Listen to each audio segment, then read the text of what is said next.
Le Vieux-Nice est la partie la plus ancienne de la cité niçoise.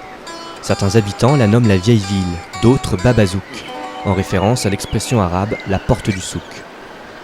Pour Webmac TV et dans le cadre de la nouvelle émission PACA Passeport, nous vous invitons à découvrir des personnages mais aussi une ambiance de ce quartier ancré au pied de la Méditerranée.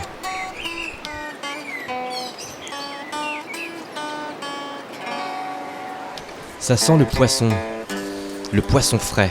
Nous sommes place Saint-François, lieu historique du marché aux poissons de Nice. Au centre, près de la petite fontaine, se trouve un stand tenu par Micheline et Jeannot. Avant ici, il y avait 20 poissonniers. Ah ouais? 20 bancs tout autour. C'était tout prêt à craquer. Ouais. Et à midi, il n'y avait plus rien. Parce que c'est plus la même génération. Et les jeunes, ils vont dans les grandes surfaces, ils achètent là-bas, ils ne viennent plus ici. Il n'y a que celui qui aime le poisson, il vient. La différence, elle est là. Alors, on y va, mesdames? Micheline est une figure emblématique du vieux, comme disent les anciens. Ça fait plus de 50 ans qu'elle se lève tôt le matin pour conseiller sa clientèle. Une vie entière de travail consacrée à vendre du poisson. Une vie entière à livrer des petites astuces pour conserver la chair tendre et goûteuse de ses produits. Elle en a vu passer des kilos de sardines, des dorades, des castagnols et des girelles. Elle en a donné des sourires, Micheline. Nous, on parle épais. Monsieur, merci, hein. Le commerce, c'est comme le métier de clown. Il faut que tu rigoles toujours. Et la larme à l'œil. Ça se voit pas, tu dois rien. Tu ne dois pas avoir de tristesse dans un commerce, c'est que du bon. Si tu amènes du bon, tu travailles. Si tu amènes du mauvais, tu restes chez toi. Ah, le Vieux-Nice, il n'y a rien de plus beau. On nous a parlé d'un petit village, on nous a dit... C'est un petit village, puis toutes ces maisons anciennes qui ont des siècles, avec des murs qui ont des 10-15 cm d'épaisseur de pierre.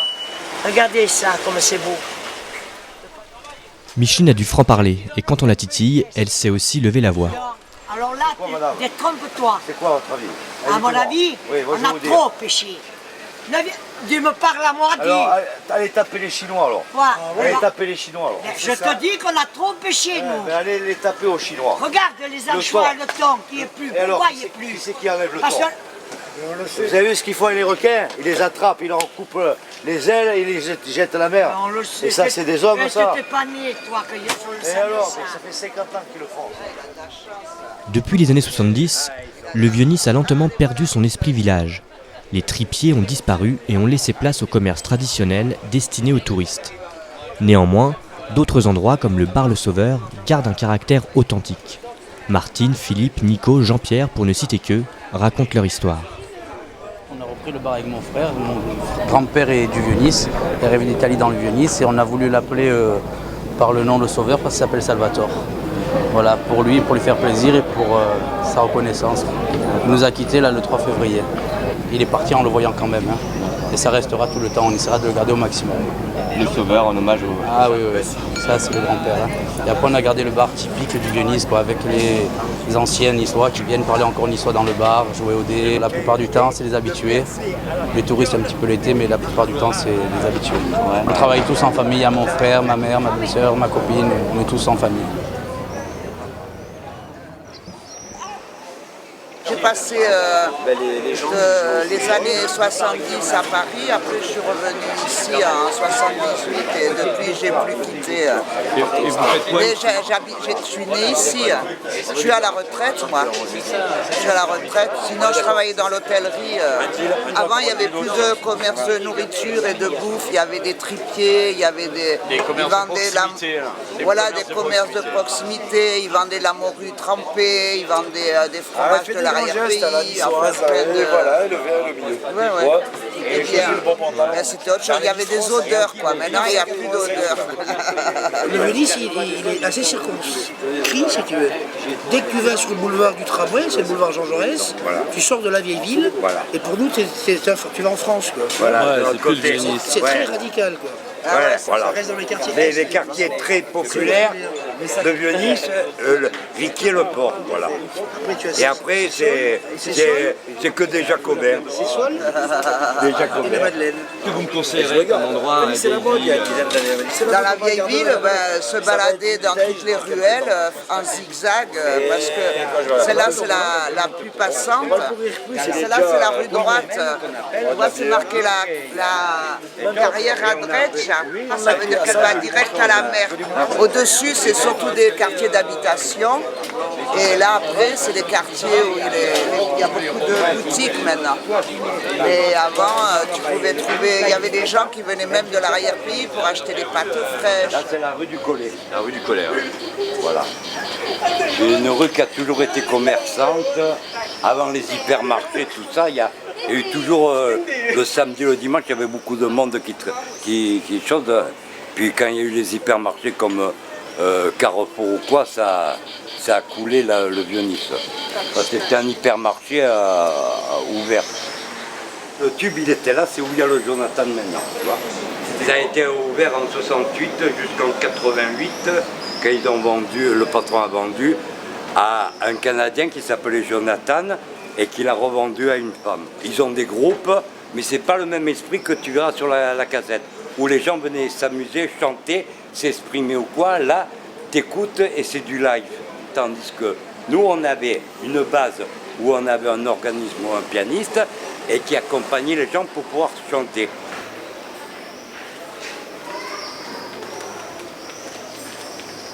Regarde, la croix de Malte. Ça, c'est la croix de Malte. Ah, regarde. Ça veut dire qu'il y avait des Templiers dans le Venise, je crois. C'est la croix des Templiers. Il y en a un peu partout. Ah non, c'est la seule. C'est la seule. C'est la seule. Alors viens voir, après je te montre bien. Les maisons, elles sont protégées par l'église, tu vois. T'as le truc du Christ en haut, la croix IS, t'as la date et le cœur. Et bien là encore, tu vois, le truc protégé par l'église, tu vois. La croix, c'est que les types payaient une dîme pour être protégés. Tu vois, tu avais le type qui éteignait les lampadaires et qui disait « Il est minuit, braves gens, dormez », tu vois, à l'époque du Moyen-Âge. Et tu regardes tous les entrées d'immeubles, il y a des trucs comme ça. C'est la climatisation pour aérer les immeubles. Tu vois encore, ventilation haute, tu vois, regarde. Les ventilations. Tous les angles de mur, tu vois, c'est fait en pierre de taille et c'est les pierres qui viennent du château. Dans les années 60, on ne les voyait pas ces pierres, puisqu'elles étaient cachées par des crépis ou quoi. Et quand ils ont décrouté, ils les ont laissées apparentes. Le truc des musées, il a dit, bon, il faut laisser apparent, c'est plus beau nature. La balade avec notre guide improvisé arrive à son terme. Jean-Pierre nous emmène voir maintenant l'un de ses amis, Maurice. Dessinateur, sculpteur, peintre et parfois chanteur, Maurice Maubert est né à Nice. Ce qui l'intéresse dans ses œuvres, c'est surtout de laisser place à l'imaginaire. Il présente ici une bande dessinée destinée aux enfants qu'il a réalisée sur la vieille ville. Sur le Solex, tu vois. En fait, c'est une machine à remonter dans le temps, tu vois, le Solex. Donc du coup, tu vois pas, il lui donne un mot d'emploi, il comprend rien, et ils partent. Et ils se trompent d'époque, tu vois. Et ils se retrouvent là à la semeuse, là, où il y avait la fête des mai, quoi. Tu vois. Et c'est bien parce qu'en fait c'était une BD qui permettait d'apprendre un peu ce qui se exactement. passait Voilà, pour les enfants. c'était éducatif. Dans la vieille ville. Et là, il sent, il reconnaît, parce que c'est la soca. Tu sais, le mec qui passe, tu avais vu le mec en mobilette avec la soca qui passe derrière, là, Non, on n'a pas vu. ça, et donc il sent la soca, donc il reconnaît l'odeur du pois chiche, lui.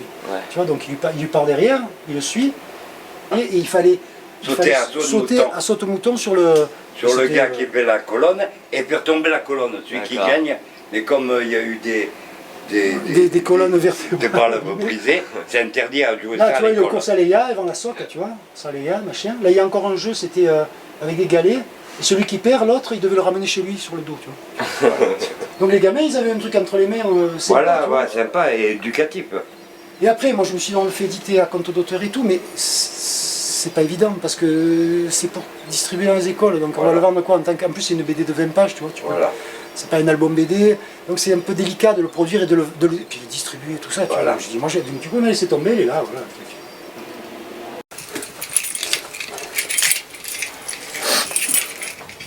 Combien de temps que tu viens et que tu habites ici? Alors, ça fait une vingtaine d'années. Une vingtaine d'années. Ouais. À Nice, moi, ça m'a toujours inspiré. Nice, tu sais, c'est une ville extraordinaire. Hein. Géographiquement déjà c'est extraordinaire. Et puis c'est une ville riche quoi. Seulement c'est comme beaucoup d'endroits, c'est très beau, tu vois. Et en plus il y a ce climat quoi, tu vois. Parce que tu as beaucoup d'endroits où c'est super beau mais tu as les moustiques, tu vois. Là c'est beau et il y a un climat top, 10 mois de l'année quoi. Donc tout le monde vient, tu vois. T'as Cimier là-bas, regarde, tu vois. Ouais. Tu vois, Cimier avec le Réginal, le grand truc qui est à Cimier. Là-bas, il y a ça aussi, c'est un grand hôtel. Tu vois, ça c'est le Mont Chauve là-haut, tu vois. T'as l'observatoire, Toutes ces rencontres ouvrent l'appétit. Et pour ce qui est des restaurants, ce n'est pas ce qui manque dans le coin. L'Escalinada fait partie de ces lieux à l'accent provençal qui font le charme de la région. On y goûte des spécialités niçoises et des recettes maison depuis plus d'un quart de siècle. On fait une entrée qui est une ribambelle qui représente un peu quelques plats niçois ou la vraie salade niçoise que nous faisons. Ouais. Hein, les beignets de fleurs en entrée, les beignets de courgettes, hein, la salade de poulpe, les poivrons en l'huile, les pois chiches. Hein. Après, comme le plat, ils mangent beaucoup l'hiver, le stockfish, l'été, les farcis. La poche de veau. Il y a beaucoup de Niçois qui viennent à Escalinada pour se remémorer les bonnes années d'avant, quoi. Ouais. Hein, quand ils venaient ici, même parce qu'ils venaient ici manger le stockfish ou faire une mérende. Une mérende, c'est un casse-croûte à 10h du matin. Chose que je ne fais plus, moi, parce que maintenant, on ne peut plus se permettre de faire ça. On fait vraiment de la restauration. Donc, ça leur remémore leurs bons souvenirs, quoi. L'Escalinada, c'est votre bébé. C'est mon bébé, c'est mon vrai bébé. Je serais très triste de le quitter le jour où je le quitterai. Voilà. C'est vraiment le restaurant que je chéris. Vraiment. Et je fais ça avec amour parce que ce métier, pour le faire, il faut l'aimer. Alors voilà, je ne me force pas puisque j'adore ce métier, je connais que ça. Pour le dessert et pour le plaisir, nous vous proposons de déguster une bonne glace. Et pas n'importe laquelle. Celle de Monsieur et Madame Fenocchio, place Rossetti, le glacier aux plus de 100 parfums. Fenocchio, je travaille là depuis 35 ans. Il y a mon fils qui est en train de reprendre derrière. Donc ça fait maintenant 12 ans qu'il travaille avec nous. Donc je pense que la relève est assurée. C'est quoi un peu l'histoire de cette maison? Vous disiez que ça... L'histoire de la maison, c'est qu'on s'est toujours battu pour la qualité, la vraie glace française. Pas à l'italienne, même qu'on a un nom italien, c'est la glace à la française, 100%. Et justement, c'est quoi la particularité de cette glace à la française? Parce que la glace à la française, la législation française, à l'heure actuelle, c'est la plus draconienne qui existait. Donc, pour appeler une glace sorbet fraise, il faut au minimum avoir 10% de fruits. Pas des arômes ni rien. Les industriels ils travaillent à peu près à 10% du fruit. Le reste, après, c'est des arômes, évidemment, qu'ils ajoutent. Nous, on n'a pas des arômes, c'est uniquement que du fruit. On travaille entre 40 et 50% du fruit. D'accord. Et au niveau du développement, depuis 1945, c'est sacrément développé? Ça s'est beaucoup développé parce que le vieux-Nice, il a bougé. Et donc, le vieux-Nice, quand il a bougé, depuis 1981, le vieux-Nice s'est ouvert. Et à partir de là, les gens sont rentrés de plus en plus dans les vieux-Nice, c'est pour ça que le succès de Fenocchio, c'est en particulier en premier les Niçois. La population a évolué un peu dans le Vieux-Nice? Énormément, oui. Maintenant, ils se battent tous pour venir habiter dans le Vieux-Nice, alors qu'avant, il n'y avait que les Vieux-Niçois qui habitaient dans le Vieux-Nice. D'accord, ça a gagné un petit peu en notoriété? Oui, énormément, quoi. Et c'est bien parce qu'il y a plus de commerces qui se sont développés. Maintenant, les glaciers, il y en a dans tous les coins de rue, mais bon, moi, je suis toujours là et je ne suis pas prête de partir.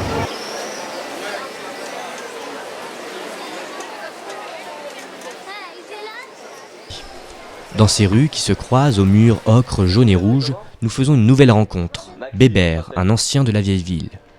Perché sur son balcon, Bébert livre des anecdotes sur sa vie et sur l'endroit dans lequel il a toujours vécu. Bonjour. C'est parti, monsieur. J'ai 75 ans et j'y suis né dans ce quartier. Mes parents sont nés ici, mes grands-parents aussi. Et nous habitions la maison là en face. Et depuis 1967, j'habite l'immeuble qui est ici derrière moi. toute ma famille, du côté de... Toute la famille avec on a tous vécu ici, dans les anciennes maisons, parce que tout ça, c'est des maisons qui ont été faites... elles ont été finies dans l'année 67. Dans les années 67, avant, c'était tout des ruelles, des petites ruelles, des vieilles maisons. On se passait de... tu n'as pas un peu de pain, on s'envoyait le pain, l'autre. Presque on se touchait d'une fenêtre à l'autre, quoi. Ouais. Voilà. Je tourne un clip. Voilà. Allez-y, il n'y a pas de problème. Pas de problème. Et voilà, alors je suis né ici et... Voilà, j'espère finir mes jours ici. Et là, c'est la Montemini Carondelli, c'est pour monter au parc du château. Vous avez plusieurs entrées, puis ici, il y en a une. La vue est imprenable, c'est vraiment un beau parc. Merci à vous. Ça fait plaisir, hein. C'est sympa. Que je fasse. Et puis, je suis pas trop laid, non? Ah, vous êtes super. C'est super, vraiment. Je suis mieux maintenant. C'est la classe. D'accord, la classe, alors. Ouais, je l'ai eu. Et vous l'avez encore? Si, vous l'avez. Maintenant le stylo, la mine ne marche plus, ne marque pas ça. Capitale azuréenne des fêtes nocturnes, les ruelles étroites du Vieux-Nice sont animées par de nombreux bars, pubs et autres lieux pour se divertir.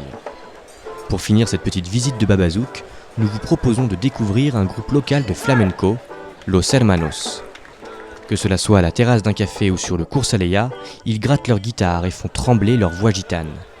En vous baladant à votre tour dans ce quartier, vous aurez peut-être vous aussi l'occasion de les rencontrer.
J'ai connu dans un concours de chant et en fait j'étais contre lui.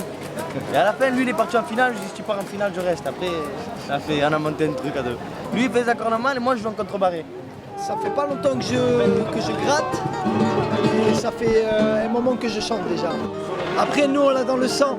Mon père il écoutait déjà des grands chanteurs, des artistes flamenco comme Camarón. Il a fait des duos avec des chanteurs espagnols et tout ça. Il vivait que de ça. Lui il est parti d'Espagne avec une guitare et c'est tout, et un sac. Et il est parti, il a vagabondé dans l'Espagne, il a fait la France, il a fait beaucoup de pays. Ça a été l'envie en fait de reprendre un peu les traces du père de ma famille. Et c'est un acquis dans la vie parce qu'on ne sait jamais ce qui peut arriver demain. Si on se retrouve sans travail, sans rien, on a ça dans les mains et c'est important. Parce que les gens ils aiment cette musique, c'est une musique festive. Quand ils entendent les guitares, les rumbas qu'on fait et tout, quasiment tout le monde s'arrête.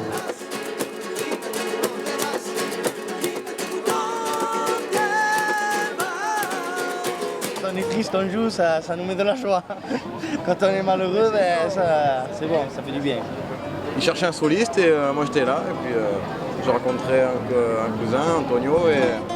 Et toi, ça fait pas longtemps que tu joues en plus? Moi, ça fait 2 ans que je joue. Ouais. Seulement. Ah, ouais. Et en 2 ans, t'as progressé comme ça? C'est pas une question d'année, c'est une question d'heure. Je suis passé sur la guitare. Tu joues souvent? Tout le temps. Le flamenco, pour moi, c'est la musique qui vient du cœur, c'est la puissance. C'est l'émotion, c'est authentique. Si on le cherche, on peut chercher partout dans le Vieux-Nice, moi, avec ma guitare. On me repère grâce à ma guitare.